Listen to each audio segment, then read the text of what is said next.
there, YouTube? I'm back again for more of our Origins Bonanza Explosion Blood coverage. We're live at Origins 2018. Thanks in part to our amazing sponsor, Tasty Missile Games, and all of our amazing Kickstarter backers from last year.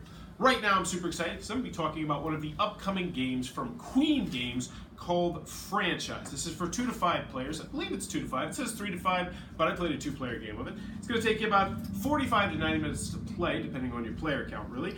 And it has the mechanics of medieval merchants, if that means anything to you. I never played the game, so I couldn't really tell you. But in this game, essentially, what you're going to be doing is you are going to start as a franchise. You start a business, which you don't really do, you just have a business, and then you're going to try and spread it around the country. And I want to start off by saying I got a definite power griddy vibe to this game. Not completely, like I wouldn't say they're comparable at all, but it just gave me that same feeling of having to manage my money. So what you're going to do on your turn is you're going to take 4 separate actions. So the first thing you're going to do is you're going to get income. And income was done in a really interesting way. So let's say you have the city of Chicago.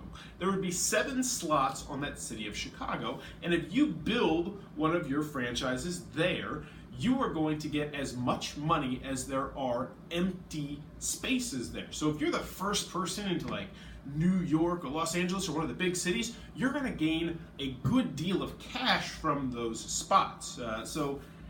Well, I'll talk about it a little bit later, but it does a really interesting balancing act of doing that. So you place franchise, or you get the money, excuse me, and then you are going to pay to move your franchise somewhere. And this might just be you going to a big city, which will get you points, or it might be you going to little spots where you're not going to get any points, but it's going to allow you to connect to different areas. Because the map was really well done, I thought, because it had big highways and it had small, tiny roads, and it cost you different amounts of money to go along bigger roads. So if you wanted to go to a big city, like say New York or Los Angeles, you're probably gonna have to take the highway, which is gonna cost you $8. And $8 in this game, at least in the 2-player version of it, is a lot of cash.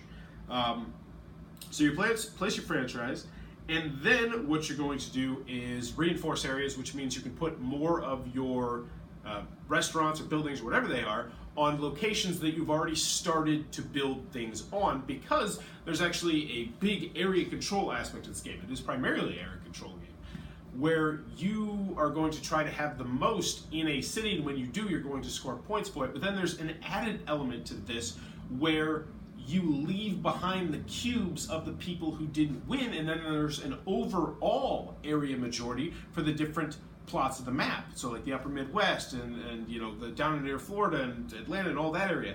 That would be its own separate area control thing, which you got points for as well. Like I said, lots of interesting stuff going on in this game. You also had 3 special ability tiles, which was really important to use those at the right time because they could really swing the game in certain things. I like those a lot as well. But my impressions of the game, I really enjoyed this game at 2 players, and I don't think 2 players is probably going to be the ideal player count to play this. From what I heard from other people who have played it, you know, it's a really good, a high conflict game, kind of a mean game, because you have 4 or 5 people all sharing the country, moving around, trying to get majorities. It can get pretty nuts. And I think I'd like to definitely try it again at a higher player count, but even my impression at just 2 players is really, really solid here. So what I really loved about this game was how you started to kind of realize how important things are.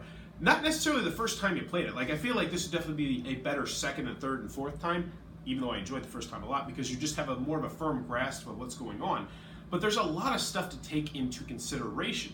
You know, when you travel, yeah, it's great to get to these big cities, but if you have, you know, your little houses in these smaller spots, it's going to make it cheaper for you to go to different cities, and you'll have access to more cities, especially on the West Coast. So how you travel matters, where you travel to matters, when you decide to close something out instead of it continuing to accumulate money from that spot matters. There was a lot of really interesting stuff with this game, and I was very impressed. I'm excited to try it again. That is Franchise from Queen Games. I believe this one's coming to Kickstarter later this summer. This is definitely one you might want to check out, especially if you like area control games. If you enjoy this coverage, please be sure to click on that subscribe button down below in the comments below. Let me know who is... Alright, okay, here we go. Who was your biggest evil crush growing up? Like, you know, you always had it. Like, the bad guy or the bad girl in a TV show or movie that you really had a huge crush on. For me, personally, it was Rita.